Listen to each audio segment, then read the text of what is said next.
पुरुषों के शुभ अशुभ लक्षण। श्री हरि ने कहा, हे शिव, लोगों का अश्रु रहे, दीनता रहे, स्निग्ध रुदन मंगलकारी होता है तथा अविरल अश्रुधार वाला दैन्य भाव को प्रकट करता हुआ रूखा रुदन सुखकारी होता है। कंपन रहित हंसी श्रेष्ठ होती है। आंख मूंद कर हंसने वाला व्यक्ति पापी होता है। बार बार हंसने वाला दुष्ट होता है और उन्मत्त की हंसी अनेक प्रकार की होती है। 100 वर्ष तक जीवन प्राप्त करने वाले लोगों के मस्तक पर 3 रेखाएं होती हैं। मस्तक पर 4 रेखाओं के होने पर मनुष्य राजा होता है और उसकी आयु 95 वर्ष तक होती है।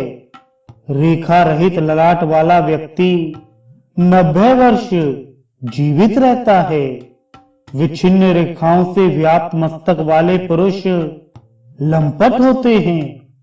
मस्तक पर केश पर्यंत रेखाओं के होने से मनुष्य की आयु 80 वर्ष की होती है।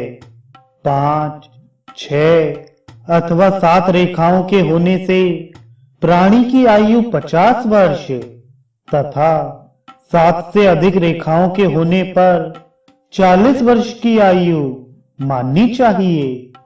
मस्तक पर रेखाओं की वक्रता एवं भाव पर्यंत स्थिति होने से पुरुष 30 वर्ष तथा बाईं ओर वक्र होने पर 20 वर्ष की अल्पायु को प्राप्त करते हैं।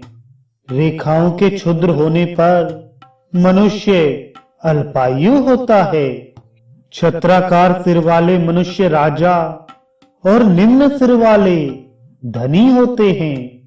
चिपटे सिर से युक्त पुरुषों के पिता की मृत्यु शीघ्र होती है। मंडलाकार सिर होने पर व्यक्ति गौ आदि प्राणियों से संपन्न होते हैं। घटाकार मूर्धा भाग के होने पर मनुष्य पाप में अभिरुचि रखने वाला तथा धनहीन होता है। काले काले घुंघराले स्निग्ध एक छिद्र में एक एक उत्पन्न अभिन्न अग्रभाग वाले अत्याधिक न छोटे न बड़े सुंदर केशों वाले राजा होते हैं। एक छिद्र में अनेक बाल वाले विषम स्थूलाग्र तथा कपिल वर्ण के केशों से युक्त पुरुष निर्धन होते हैं। अत्यंत कुटिल, सघन एवं काले बाल वाले भी निर्धन होते हैं। मनुष्य के जो अंग अतिशय रूक्ष शिराओं से व्याप्त तथा मांस रहित होते हैं, वे सभी अशुभ हैं।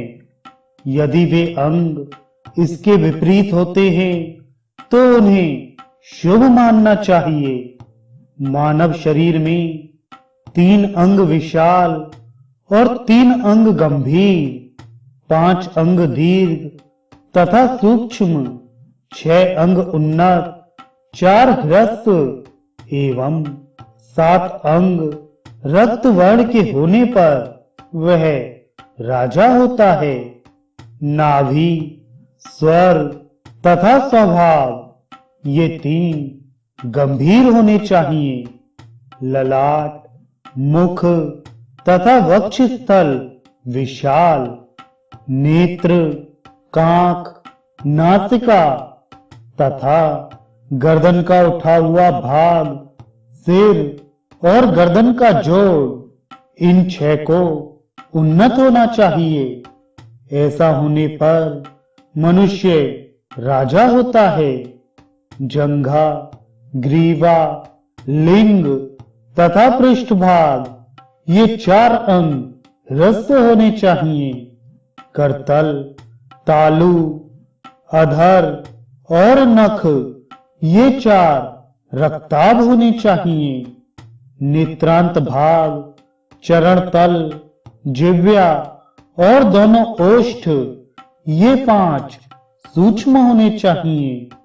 दांत, अंगुली, पर्व, नख, केश और त्वचा, ये 5 अंग दीर्घ होने पर शुभकारी हैं। दोनों स्तनों का मध्य भाग, दोनों भुजाएं, दांत, नेत्र और नासिका का भी दीर्घ होना शुभ है। इस प्रकार पुरुषों का लक्षण कहकर अब स्त्रियों का लक्षण कह रहा हूं।